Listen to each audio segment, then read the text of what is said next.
명수가 나는 이제 끝이야. 요양원에 가면 그게 마지막이지. 지난달 20년을 이웃으로 지내던 박명숙 할머니가 요양원으로 가셨다. 갑작스럽게 쓰러지신 후 자녀들이 모셔갔는데 떠나기 전날 나에게 이런 말씀을 하셨다. 그 말이 자꾸 마음에 남았다. 할머니는 건강하셨던 분이었다. 늘 마당에 나와 해바라기를 키우셨고 동네 아이들에게 사탕을 나눠주며 웃음을 짓곤 하셨다. 그런데 하루아침에 쓰러지시고 가족들은 요양원으로 모셔갔다. 이웃들이 걱정하며 안부를 물었지만 돌아오는 대답은 한결같았다. 편하게 계시긴 하겠지. 하지만 요양원이 정말 편한 곳일까? 정말 우리가 나이 들면 반드시 가야 하는 곳일까? 내가 선택할 수 있는 다른 길은 없는 걸까? 실제로 2024년 기준 우리나라 요양원 입소 노인의 80%가 자의가 아닌 타인의 결정으로 입소한다고 한다. 하지만 그들 중 68%는 요양원 생활에 만족하지 못한다고 답했다. 내 친구 김영자 할머니는 2년 전 남편을 잃고 요양원에 들어갔다가 3개월 만에 다시 나왔다. 밥 먹고 잠자고 TV 보는 게 전부야. 마치 감옥 같았어. 그녀의 말이 아직도 귓가에 맴돈다. 다른 이웃 정길순 할머니는 자녀와 함께 살다가 2년 만에 독립을 선택했다. 아무리 내 자식이라도 매일 눈치 보며 사는 건 너무 힘들더라고. 내가 만약 나이가 들어 혼자가 된다면 나는 어떤 선택을 하게 될까? 그때도 내 삶을 스스로 결정할 수 있을까? 윤명숙 할머니의 마지막 말이 내 머릿속을 떠나지 않았다. 나는 이제 끝이야. 정말 그래야만 할까? 정말 요양원이 우리 삶의 마지막 종착지가 되어야 할까? 딸과 함께 사는 선택. 하지만 내 집은 아니었다. 엄마, 우리랑 같이 살면 어떠세요? 혼자가 된 내게 딸이 건넨 이 한마디는 너무나 따뜻하게 들렸다.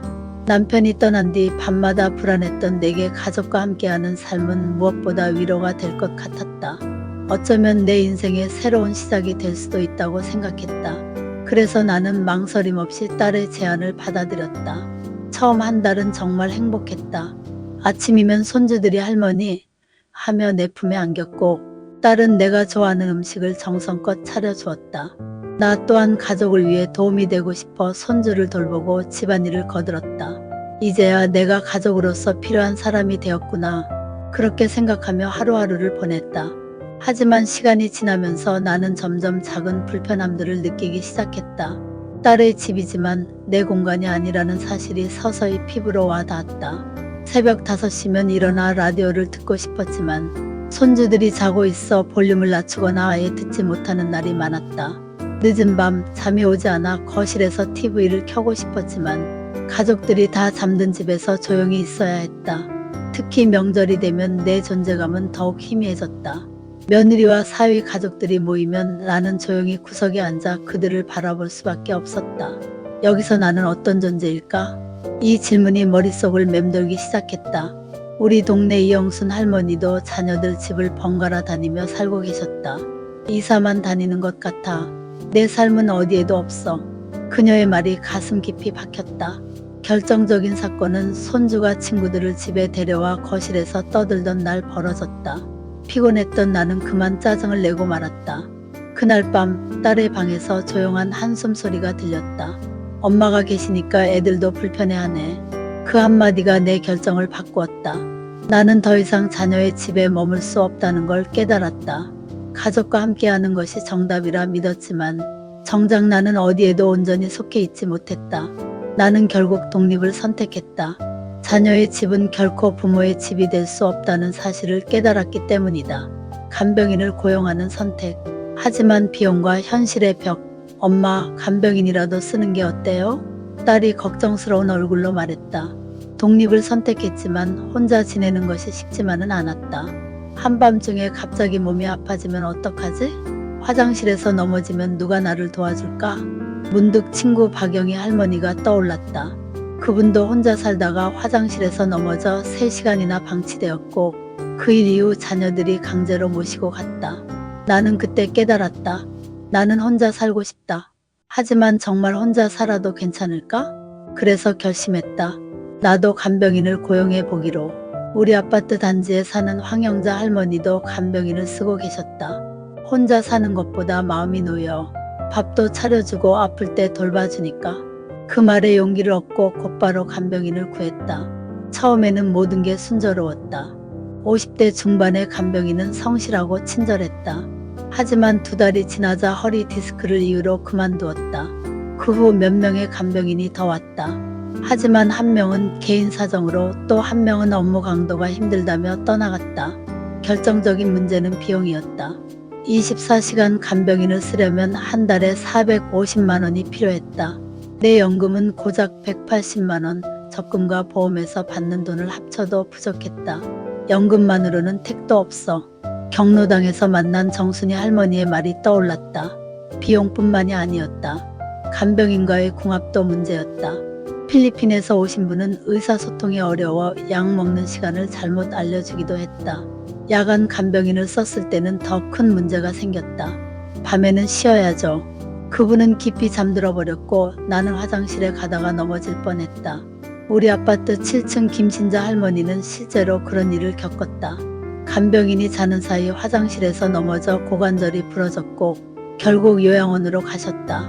결국 나는 깨달았다. 간병인이 나를 돌봐주는 게 아니라 내가 간병인을 감당해야 하는 상황이구나. 한 달 동안 적금을 해약했고 보험도 해약을 고민했다. 하지만 이대로 계속 가다가는 몇 년도 버티지 못할 것이었다. 간병인 문제도 해결책이 되지 않는다는 걸 깨닫고 나는 다시 새로운 선택을 해야 했다. 이제 나는 무엇을 해야 할까?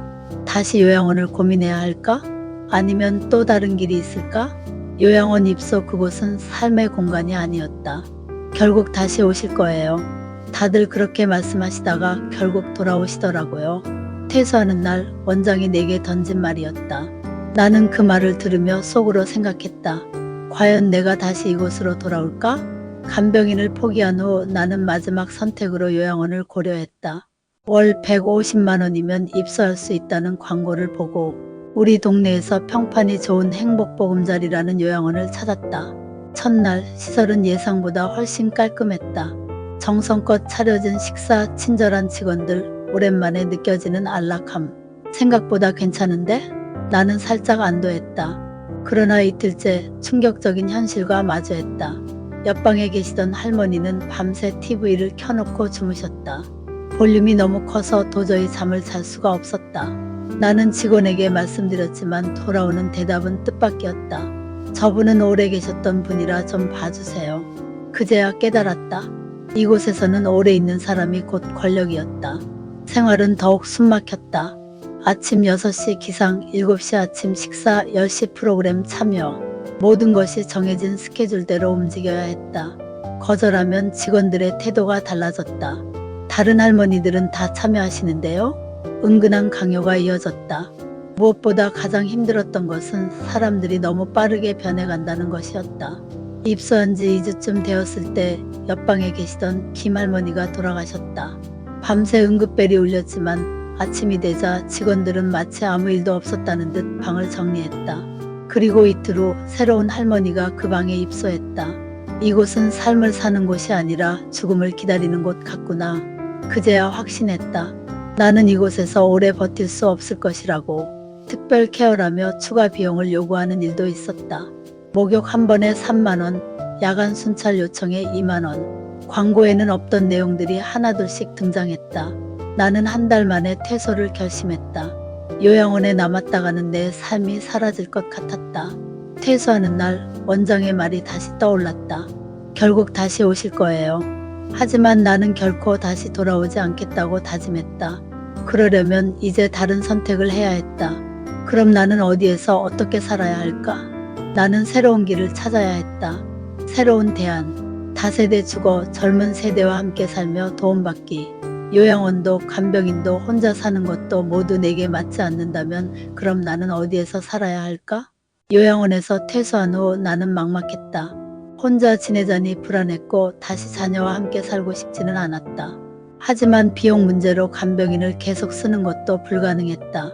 그렇게 고민하며 지내던 어느 날 경로당에서 들은 새로운 이야기가 내 귀를 사로잡았다. 요즘 젊은 세대와 노인이 함께 사는 다세대 주거라는 방식이 점점 늘어나고 있다는 것이었다. 할머니, 요즘은 1층에는 노인들이 살고 2층에는 젊은 사람들이 사는 주택도 있대요. 서로 도움을 주고받으면서 살아간다던데 꽤 괜찮아 보이더라고요. 관심이 생긴 나는 직접 찾아보았다. 우리 동네에도 다세대 주거 형태의 집이 있었다. 1층에는 나처럼 혼자 사는 노인들이, 2층에는 젊은 직장인 부부가 살고 있었다. 노인들은 매달 관리비 명목으로 30만 원 정도를 내고 그 대신 젊은 세대가 식사 준비나 가벼운 집안일을 도와주는 방식이었다. 할머니, 오늘 저녁 반찬 같이 만들어 드릴까요? 할머니, 장 보러 갈 건데 뭐 필요하세요?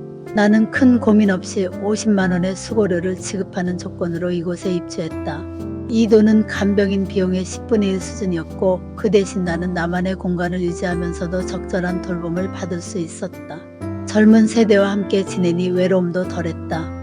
무엇보다 가장 좋은 점은 응급 상황 대비가 가능하다는 것이었다. 모든 입주자들은 비상 연락망을 공유하고 있었다. 만약 내가 갑자기 쓰러지거나 문제가 생기면 2층에 사는 부부가 바로 연락을 취할 수 있도록 되어 있었다. 이렇게 함께 살면서도 서로 부담을 느끼지 않는 방식이 마음에 들었다. 젊은 부부는 자율적으로 도움을 줄 수 있고 나는 도움을 받되 그들의 생활에 너무 간섭하지 않는 선에서 조화를 이루었다. 하지만 이 방식도 단점이 있었다. 젊은 세대와 생활 패턴이 다르다 보니 조정이 필요했다. 나는 아침 일찍 일어나지만 2층 부부는 늦게 자고 늦게 일어나는 경우가 많았다. 어떤 날은 너무 조용해서 오히려 외로움을 느낄 때도 있었다. 젊은 사람들과 같이 살면 늘 활기찰 줄 알았는데 다들 바빠서 집에 잘 없네. 서로 시간을 맞춰 교류하는 것이 생각보다 쉽지는 않았다.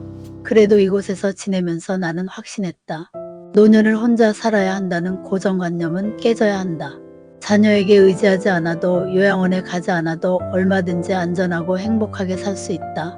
이렇게 몇 달을 지내면서 나는 새로운 확신을 갖게 되었다.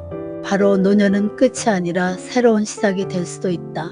나는 이전까지 늘 누군가의 보호를 받아야 하는 존재라고 생각했다.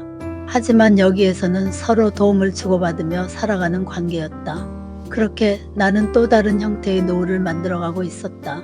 그리고 이제 더 많은 사람들이 이런 선택을 할 수 있도록 나의 이야기를 전하고 싶었다. 이제 나는 어떤 삶을 살고 있을까? 이 방식은 과연 노후의 새로운 해결책이 될 수 있을까? 노년의 삶은 끝이 아니라 새로운 시작. 나이가 들면 모든 것이 끝난다고 생각하셨나요?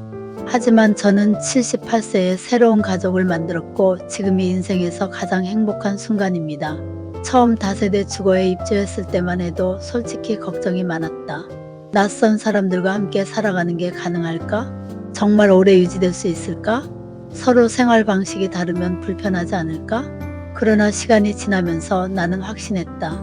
이 방식이야말로 내 인생에서 가장 현명한 선택이었다. 이전까지 나는 항상 누군가의 부담이 되는 느낌이었다. 딸의 집에서는 조심스러웠고 간병인을 쓸 때는 비용이 걱정이었고 요양원에서는 마치 기다리는 삶을 살고 있었다. 하지만 지금은 다르다. 나는 받기만 하는 사람이 아니라 서로 돕고 살아가는 공동체의 일원이 되었다. 아침이면 2층 부부와 함께 장을 보러 가고 저녁에는 서로 나눠서 반찬을 만들며 시간을 보냈다. 어떤 날은 1층에 사는 노인들이 모여 함께 차를 마셨고 가끔은 2층 부부가 준비한 영화를 함께 보며 담소를 나누기도 했다. 무엇보다도 이곳에서 가장 큰 변화는 내 마음가짐이었다. 나는 더 이상 외롭지 않았다. 혼자 살면 불안하다는 생각이 사라지고 오히려 젊은이들과 함께 살아가면서 새로운 활력을 얻었다. 그러던 어느 날 2층 부부가 다가와 조심스럽게 말했다. 할머니, 저희 아이가 태어나면 할머니처럼 따뜻한 어르신이 곁에 있었으면 좋겠어요. 그 순간 나는 깨달았다.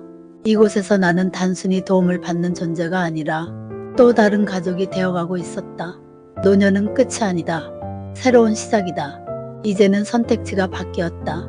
반드시 요양원으로 가거나 자녀에게 의지해야 할 필요는 없다. 우리는 스스로 더 나은 노후를 설계할 수 있다. 내일 아침 2층 부부는 출근 전 내게 인사를 건넬 것이다. 저녁이 되면 함께 저녁 식사를 할 것이고 주말이면 아이가 내 무릎에 앉아 동화를 들으며 잠들 것이다. 나는 이제야 깨달았다. 행복한 노후는 운명이 아니라 스스로 만들어가는 것이다. 혹시 당신도 고민하고 있는가? 나이가 들면 어디에서 어떻게 살아야 할까? 요양원이 답이 아닐 수도 있다. 다양한 가능성을 열어두고 나에게 맞는 삶을 찾아보길 바란다. 당신의 노후도 새로운 시작이 될 수 있다. 이제는 당신의 선택이다.